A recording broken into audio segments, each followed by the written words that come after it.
Nandishvaro Rashakashatapayadusita Dakshaya Shapam Visasarjadarunam Dakshaya Shapam Visasarjadarunam Yachanvamodam Stat Avachatam Dvijam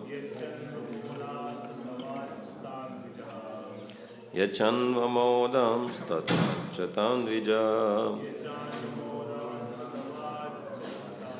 Vigyaya Shapam Vishanugaganayir Nandishvaro Rosa Yachanvamodam Stat Avachatam Dvijam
Any ladies, please?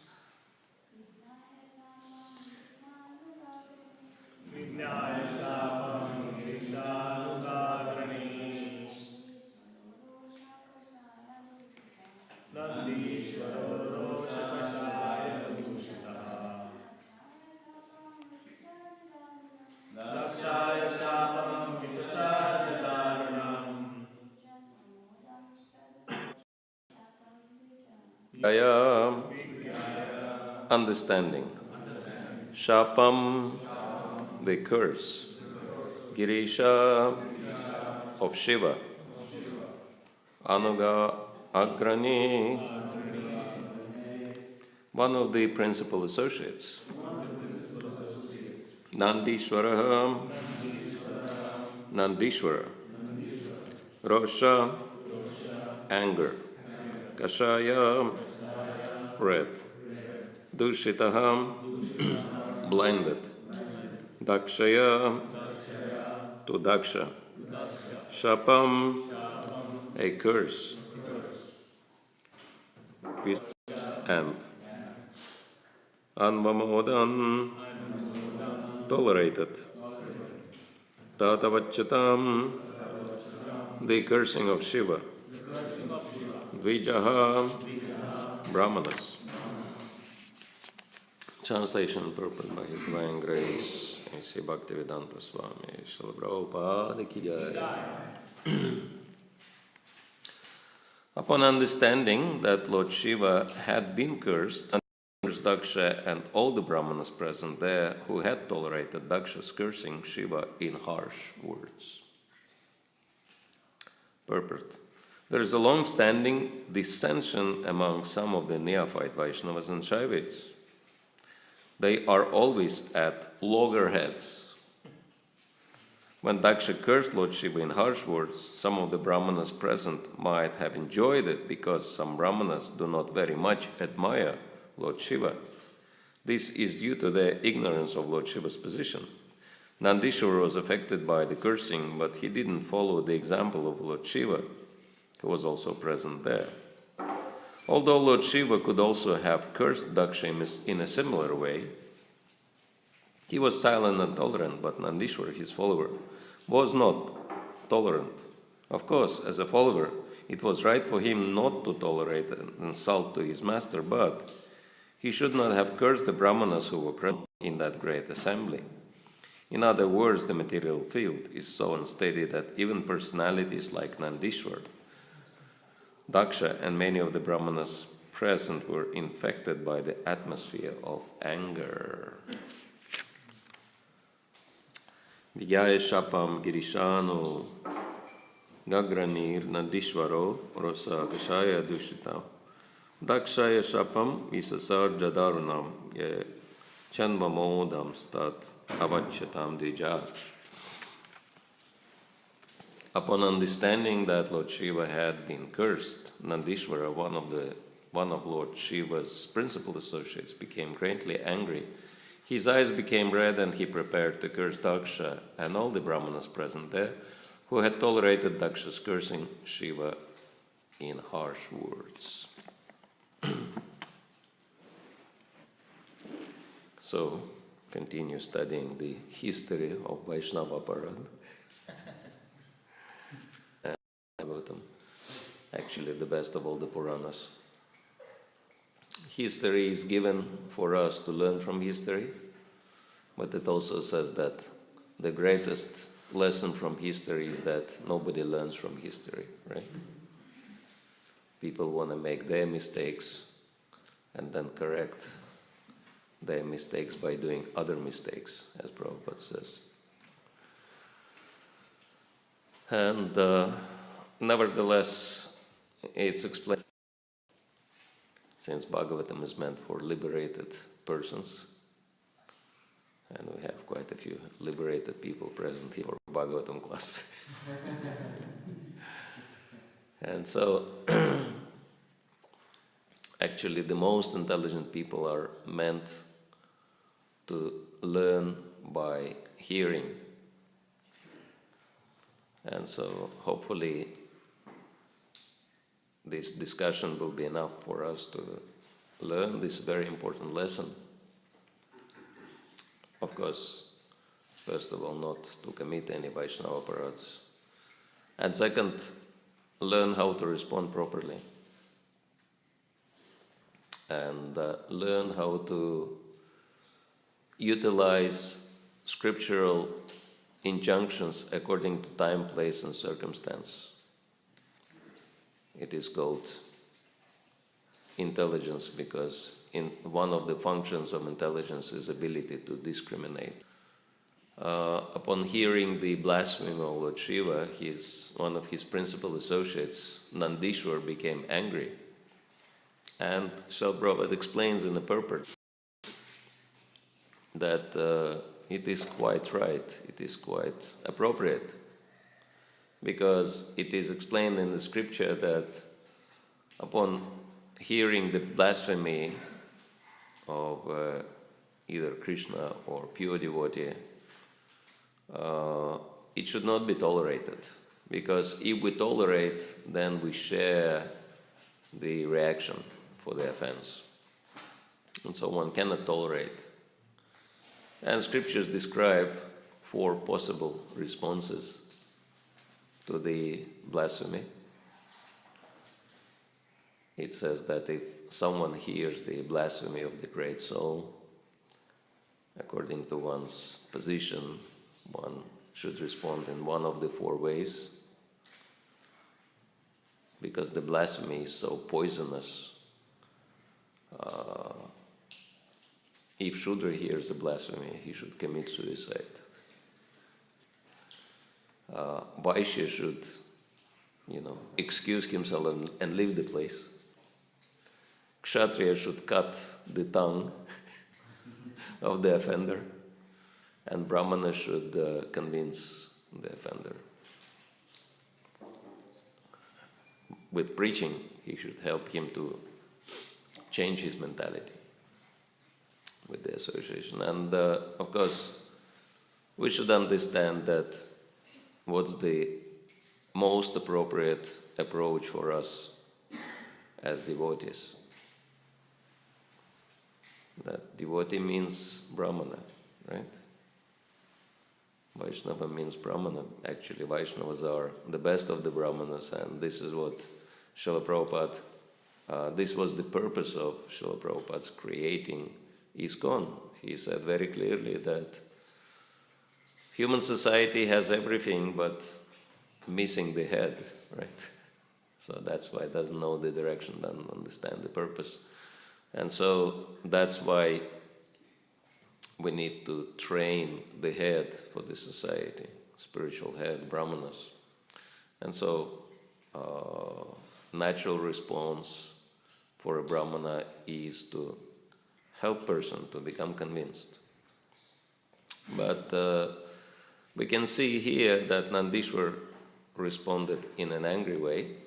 Of course, it is there also in the scripture that anger can also be utilized in Krishna's service.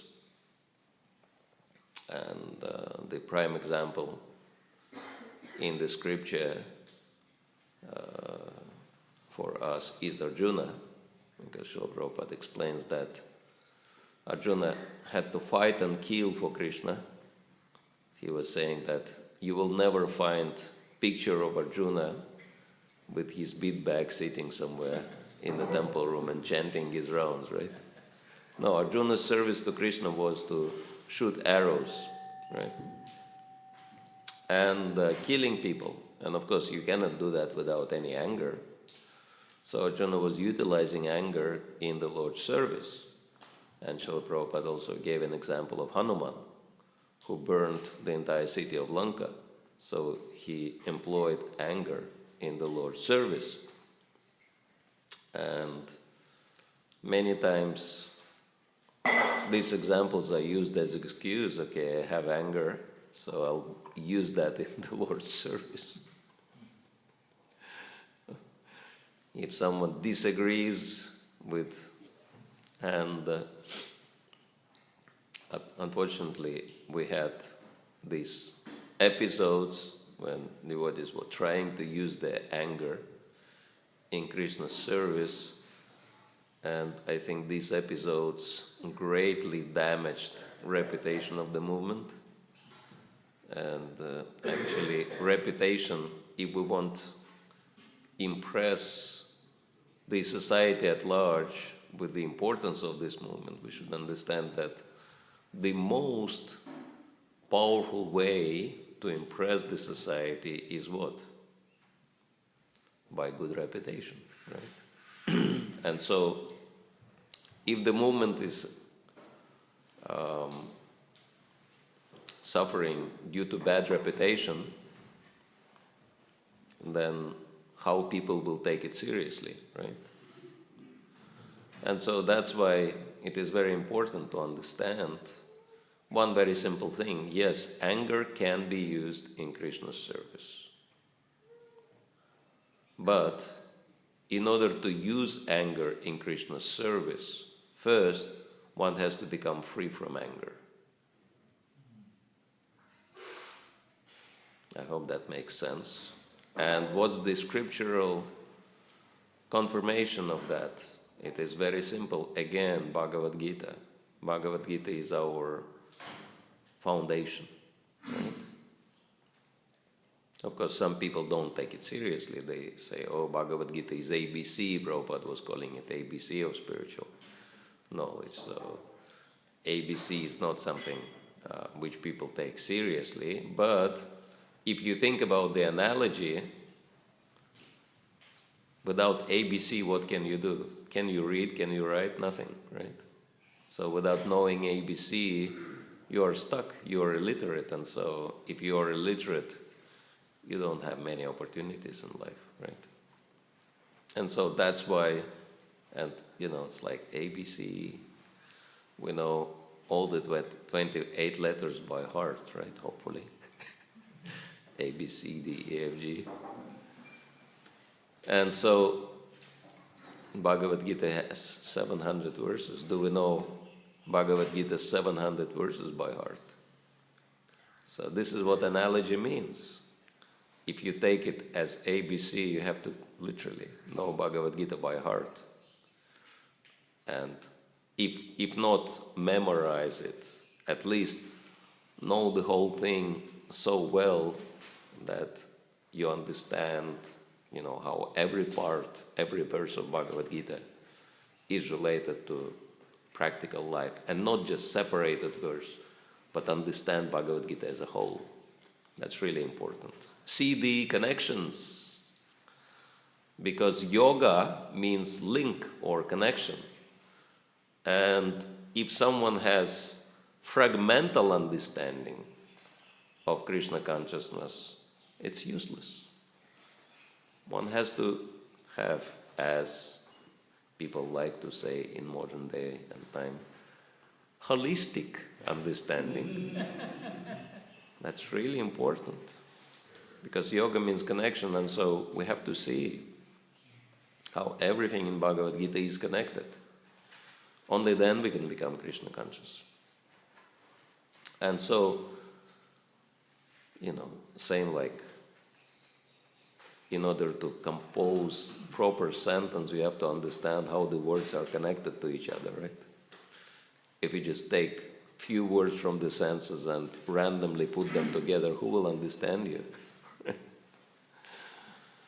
And so, the important thing in Bhagavad Gita is that Arjuna had zero desire to fight, right?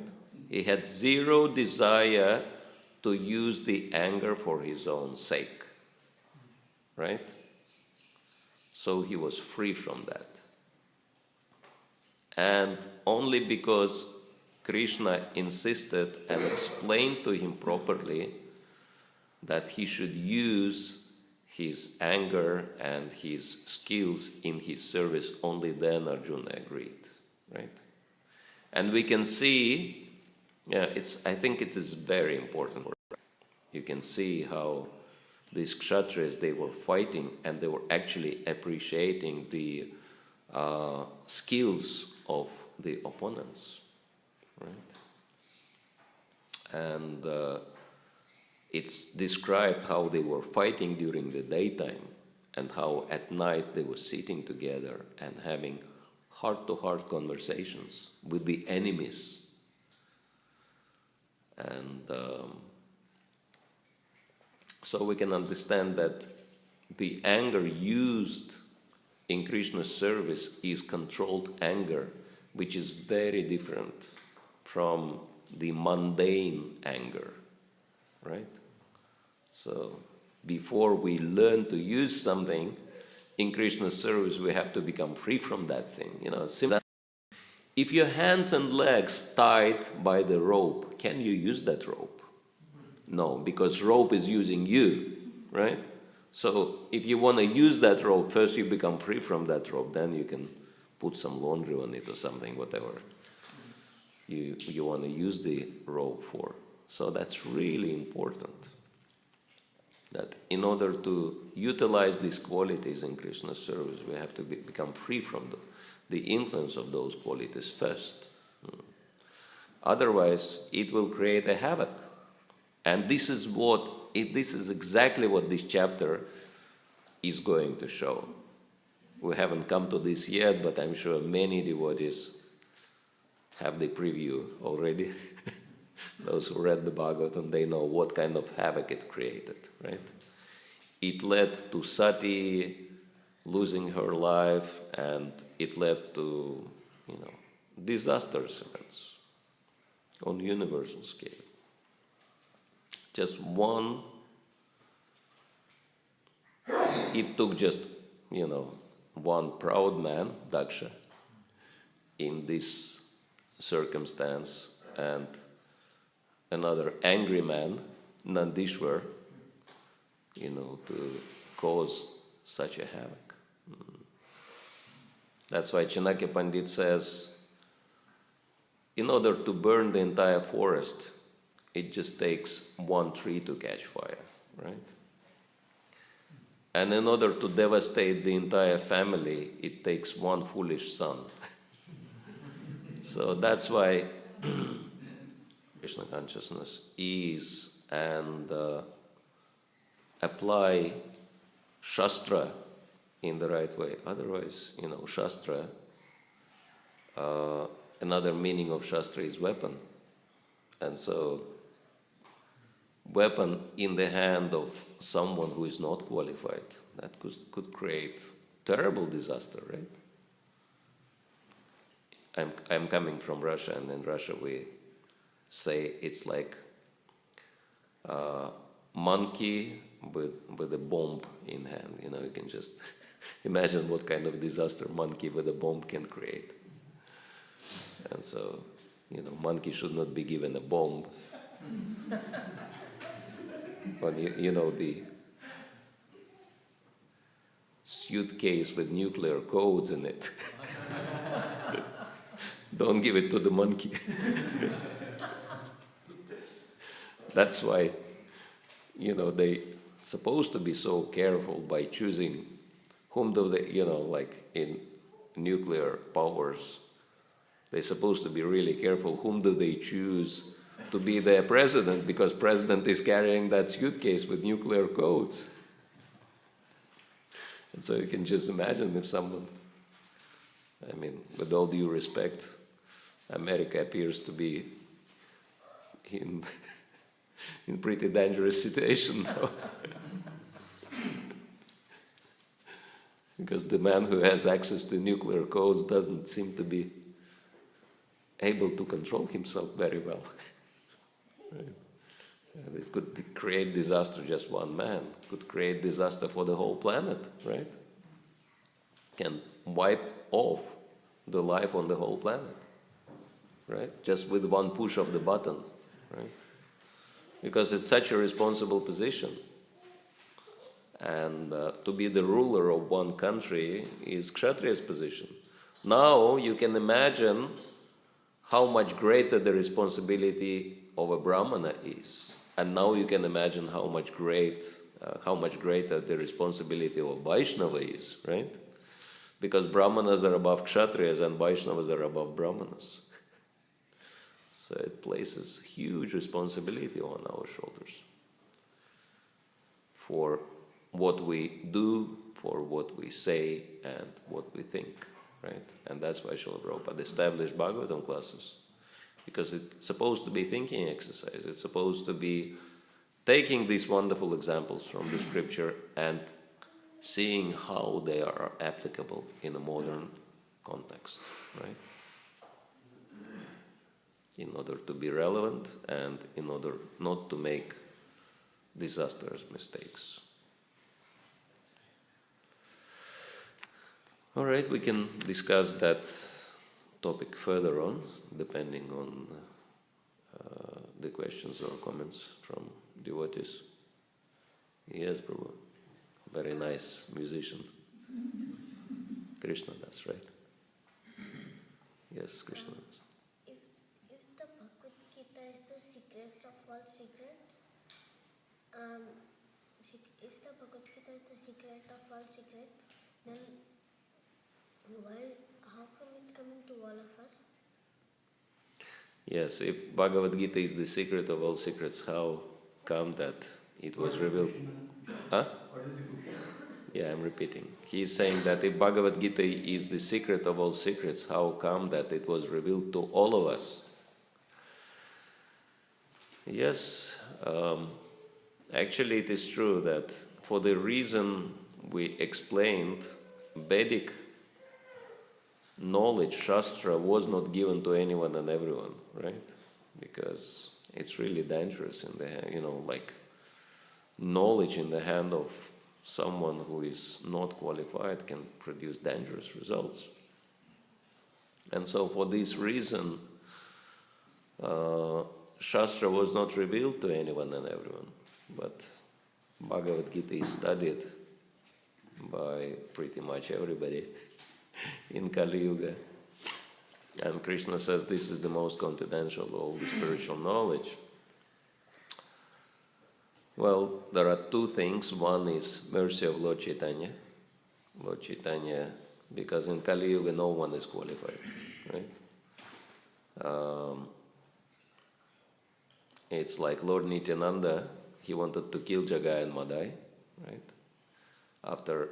Lord Chaitanya wanted to kill Jagai and Madai after they offended Lord Nityananda. But then Lord Nityananda stopped him. He said, if you want to kill Jagai and Madai, because, those who live in Kali Yuga, they're all Jagais and Madais, you would have to kill everybody. But this is not your mission. You have to kill their demoniac desires, but spare their lives. And so then Lord Chaitanya, instead of killing Jagai and Madai, gave them Krishna Prema.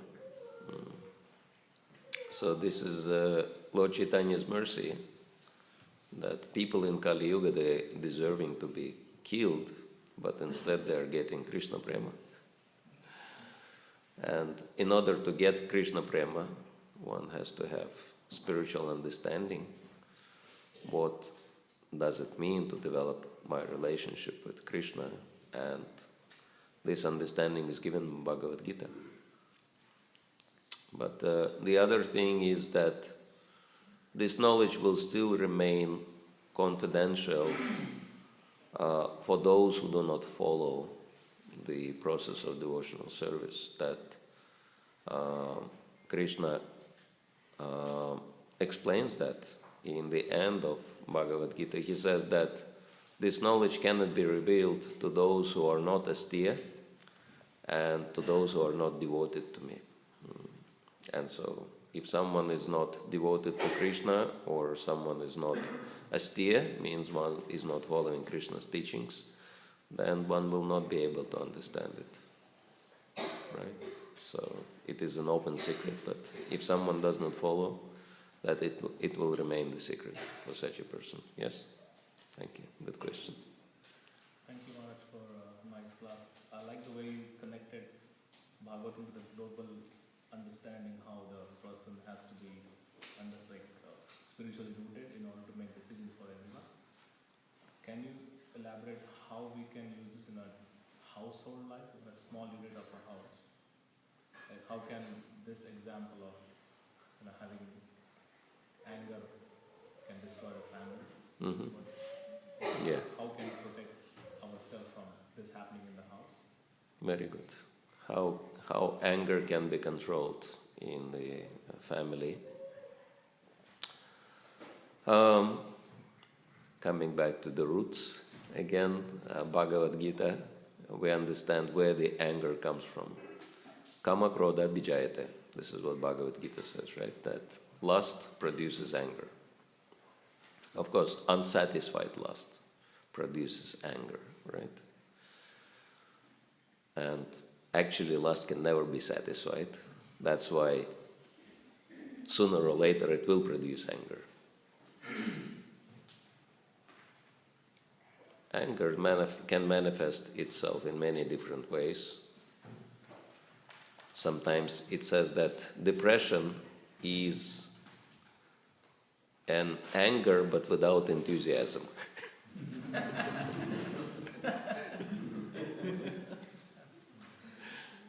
And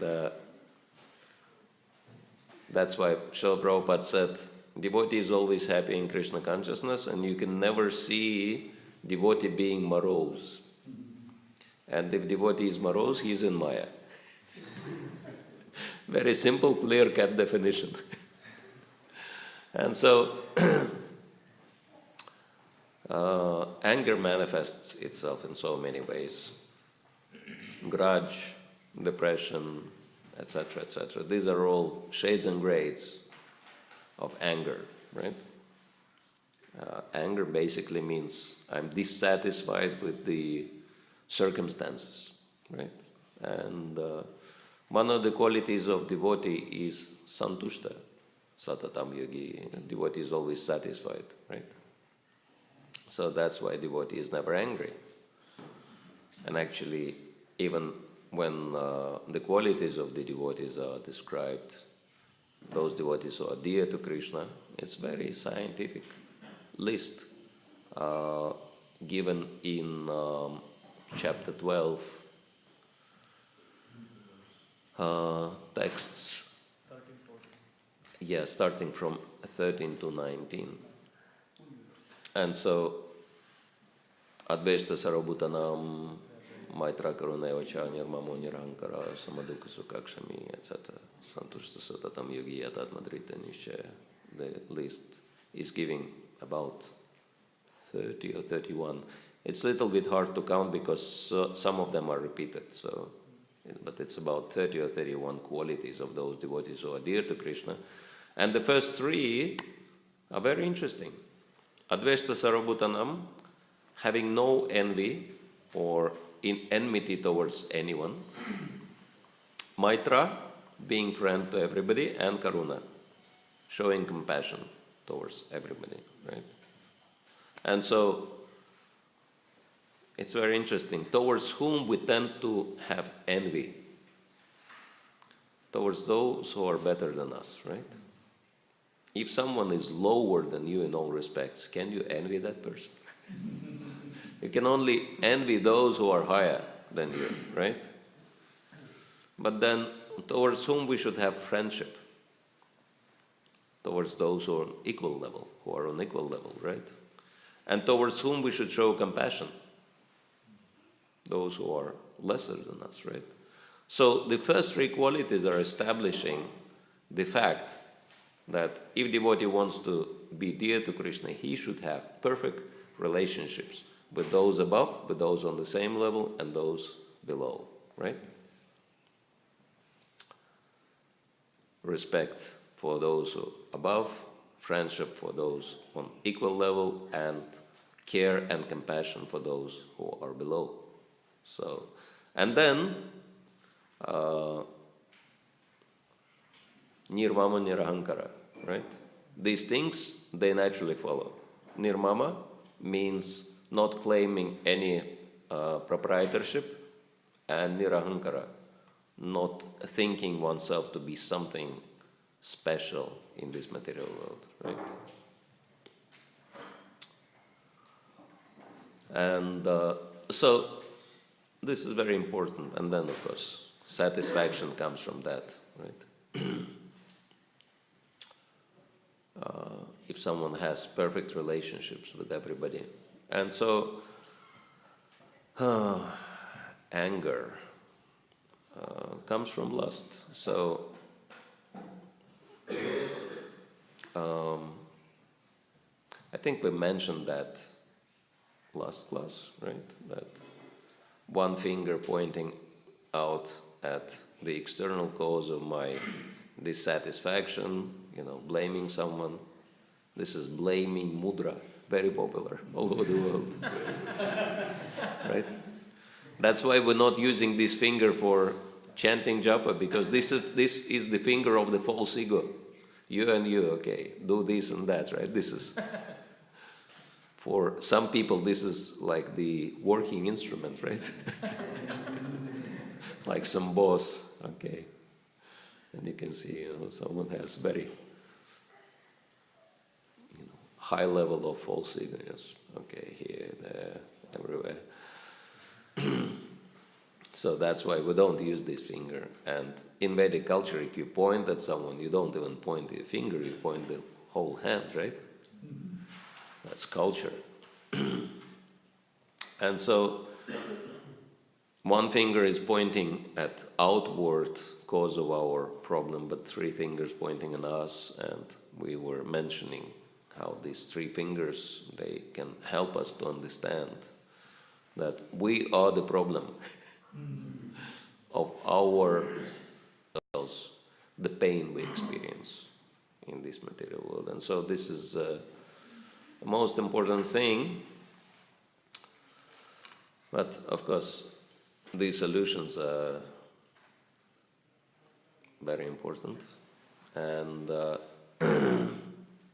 there is one perfect solution for household relationships control. And it is actually perfectly in line with the first and foremost, as Prabhupada describes, process of devotional service. What's the first and foremost process in devotional service? Shravanam, yes, hearing. And Nectar of Devotion says that any of the processes applicable to the Supreme Lord are equally applicable to the Lord's devotees, right? So you hear about Krishna, you hear from Krishna, in the same way you can hear about the devotees, and you can hear from the devotees, and it's equally beneficial, right? So, if your wife is a devotee, which I presume is the case, so the first and foremost process in household life is listen to your wife. If you're not prepared to listen to your wife, don't get into household life. But if you got in household life, then listen to your wife. You don't have to agree with her necessarily, but you have to listen to her. And you should not argue with your wife, right? Actually, it doesn't matter, and your wife can say strange things sometimes, but you just have to continue to listen to her. And then actually, because this is the nature of female mind, right? That men can resolve things in their head by thinking. That's the male power. But females cannot do that. They have to speak. They have to resolve whatever they have in their heads by speaking about it. And it sounds crazy because men don't do that. Men don't speak about crazy things in their heads, right? First they think, then they speak. But women have to speak and think at the same time, right? Is it true? Yeah. It's just the difference in psychology. And actually, because men and women are different species of life.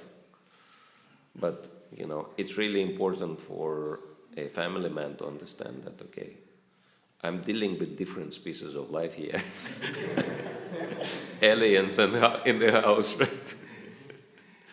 And so you have to understand that this is how female nature is, and you just have to listen to your wife. And by speaking, that most of the time, ladies can resolve it for themselves, right? So you just have to be patient enough to listen to your wife, whatever she has to say. And actually, sometimes she can tell you things you do not notice, which you should, sort out. So it's beneficial in both ways. It's beneficial for you, and it's beneficial for her. And so you just have to, like household life will force you to understand the value of hearing, of Shravanam. Because if you fail, then it will become a disaster. Right? Yes? You spoke from the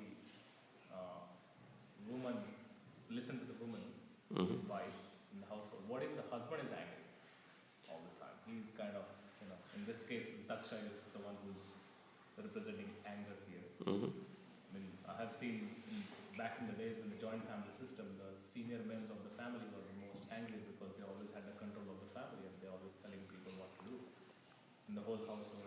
And they would come from outside, and if you're a boss, you try to become boss in the house. Yeah.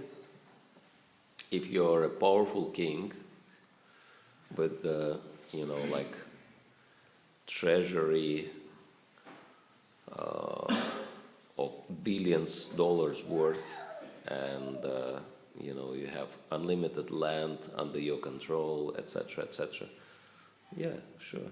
Your wife will do whatever you say. But if you're just an ordinary man, not much different from your wife, why should she give you so much respect? But sometimes, like one can have pretty insignificant position in the society, but expect the level of respect, this kind of respect from my wife, but this is like incongruent. This is illusory. So, but in any case, it always depends, anger in household life, is it my anger or I want to help somebody else? Because the approach might be different for myself and for others. For others, it would be counseling. Is it helping to understand? Yes. How we can give up the envy? Give up the envy. Well, envy means I want this, but I don't get it. So You also said envy is when someone is above us yes, and we feel. So how we can get that kind of thing? yeah. It is. There are two ways: either succeed or leave, right? Because envy means halfway. You haven't succeeded and you are in the situation which causes you trouble. It's like at your workplace. How do you deal with a bad boss? If you have bad boss at the workplace, very practical. And I'm looking at some Harvard professional materials, all the know-hows. I have some connections. Harvard Business School. And so, two things. You either succeed in gaining control over your boss or of someone. You have to decide. You either go all the way forward and gain, achieve the situation which would give you same position, or leave it, right?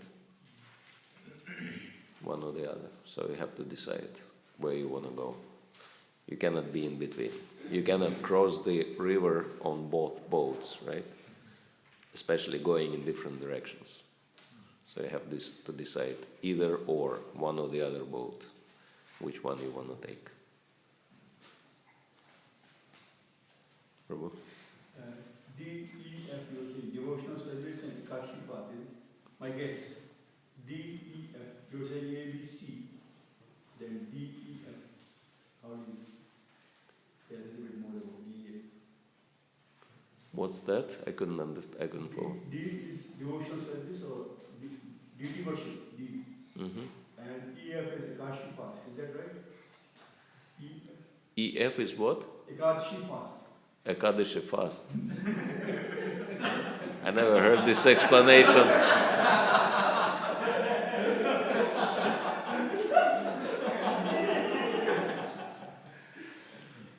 Can you do it with the entire with all the 828